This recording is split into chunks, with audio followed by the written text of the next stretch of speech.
نسمي بالله ونصلي على رسول الله. بداية حابة أبارك لكم بحلول عيد الأضحى المبارك، أسأل الله يعيده علينا وعليكم جميعا أعواما عديدة وأزمنة مديدة ونحن في أتم الصحة والعافية.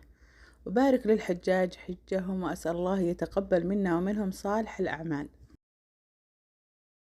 فيديو اليوم فيديو خفيف ولطيف، فيه فرحتين. الفرحة الأولى مصدرها أنتم، بفضل من الله سبحانه وتعالى وصل متابعيني في قناتي في اليوتيوب 1500 متابع. أسأل الله يجعلهم شهداء لي على الخير، وأسأل الله أن يبارك لكم، وأشكر لكم دعمكم، وأتمنى منكم دعمي ودعم جميع القنوات الهادفة. والفرحة الثانية نجاح بنتي في الثانوية العامة بتفوق. بعد عام طويل وشاق، الحمد لله كان ختامه مسك. تفوقوا أبنائنا وانتقلوا من مرحلة لمرحلة، فاللهم لك الحمد. نسأل الله سبحانه وتعالى لهم التوفيق والنجاح في الدنيا والآخرة. كان عندنا مناسبة عشاء وحبيت أستغلها، زي ما يقولوا أضرب عصفورين بحجر. سوينا المناسبة وكمان احتفلنا بنجاح البنت، وسويناها لها مفاجأة ما كانت تدري، وكل الاستعدادات اللي كانت تشوفها على أساس إن في عزيمة. وفعلا بدأت من الليلة الأولى. سويت حشوة ورق العنب ولفيت ورق العنب والملفوف وحفظتها في الثلاجة. اليوم الثاني على صلاة الظهر بدأت أرتبها في الطواجن. أول طبقة حطيت طماطم، شرايح الطماطم، وجدا جدا لذيذة، أفضل من البطاطس. أنا دايما أسوي بطاطس أو شرايح بصل، بس الطماطم صراحة طلعت ألذ. وبعد ما سويت شرايح الطماطم بدأت أرص أصابع الملفوف، وزي ما انتوا شايفين يعني بطريقة مرتبة، ما تكون ماسكة في بعض مرة، وكمان ما يكون بينها فراغات، يعني نرصها بترتيب.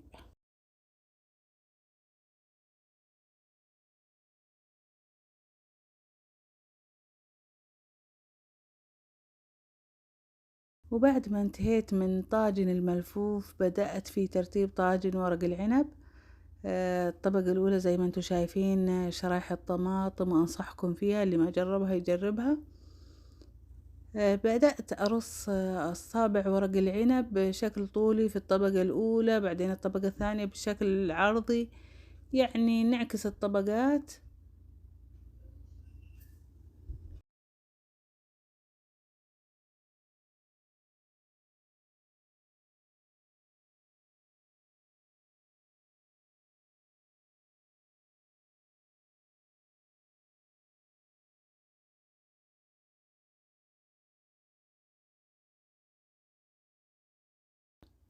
وبعد ما انتهيت برضو من ترتيب طاجن ورق العنب حطيت فلفل الحار وشرايح الليمون وسقيتها بمرقة المحشي. راح اكتب لكم المقادير، هذه المقادير جدا جدا مضبوطة.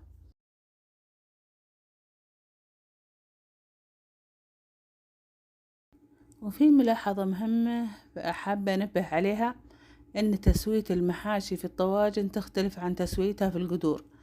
القدر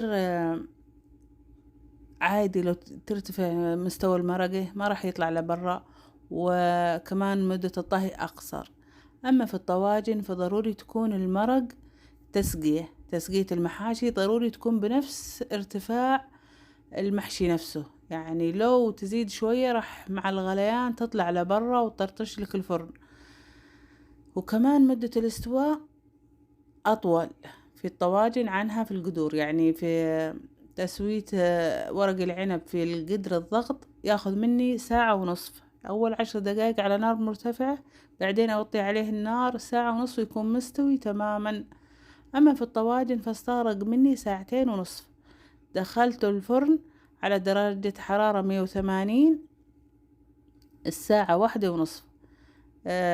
طفيت عليه الساعة 4، يعني ساعتين ونصف. طبعا الساعة الأولى قلت لكم 180، بعد ساعة وبعد ما بدأ يغلى معايا وطيت عليه شوي، يعني مو كثير، حطيته على درجة حرارة 150. وما شاء الله لا قوة إلا بالله، ما أحكي لكم الطعم واللذاذة والكل أثنى عليه. وبإذن الله راح أعتمد المحاشي بالذات ورق العنب والملفوف راح أعتمدها في الطواجن بإذن واحد أحد.